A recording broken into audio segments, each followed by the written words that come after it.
I think it's a fair statement to say that many games use a largely static economy, or an economy where the price of items remain fixed throughout the game. While the decision to use a static economy is mainly based on each individual game's design goals, I want to point out an important issue with this type of economy and propose an alternative: the dynamic economy. Let's say you're playing a game and you notice that in town A, bread goes for 5 gold, but in town B, it goes for 15 gold. That's a 10 gold profit. Being the economically minded player that you are, you begin buying all of the bread in town A and sell it in town B. On the surface, there doesn't really seem to be an issue. You notice something about the game systems, acted on it, and was rewarded. Most designers would call that a success. The problem isn't that the player found a profitable trade route. The problem is that they never have to find another one. Because the economy never adapts, the same strategy remains profitable for the rest of the game.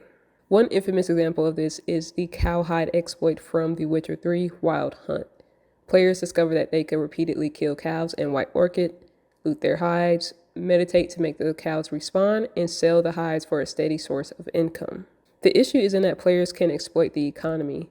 Players will always optimize the systems you give them. The issue is that in a static economy, the exploit never loses its effectiveness. A dynamic economy allows the world to respond to the player's actions, encouraging them to continually search for new opportunities rather than relying on the same one indefinitely. So what exactly is a dynamic economy?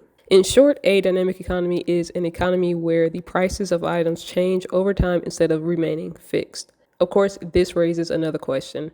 What exactly causes those prices to change? The answer is supply and demand. Personally, I believe supply and demand provide one of the most intuitive foundations for a dynamic economy. At its core, it follows three simple rules. If supply is greater than demand, the price decreases. If supply is less than demand, the price increases. And if supply and demand are the same, the price stays the same. Now we have to answer another question. What systems influence supply and demand? The answer depends on the type of game you're making and what systems are already in or planned for the game. If your game has weather or seasons, certain types of clothing may become more or less desirable depending on the time of year. Upcoming festivals may increase the demand for food, decorations, or ceremonial items. Players may flood a local market with an expensive item, causing its price to fall over time. These systems don't change prices directly, instead they change the world's supply and demand. The economy simply responds to those changes. A dynamic economy isn't just about making prices fluctuate, it's about creating a world that responds to itself. As players discover and exploit profitable opportunities, the economy adapts, encouraging them to continue exploring, experimenting, and searching for new ones. Rather than solving the economy once, players are continually engaging with it throughout the game.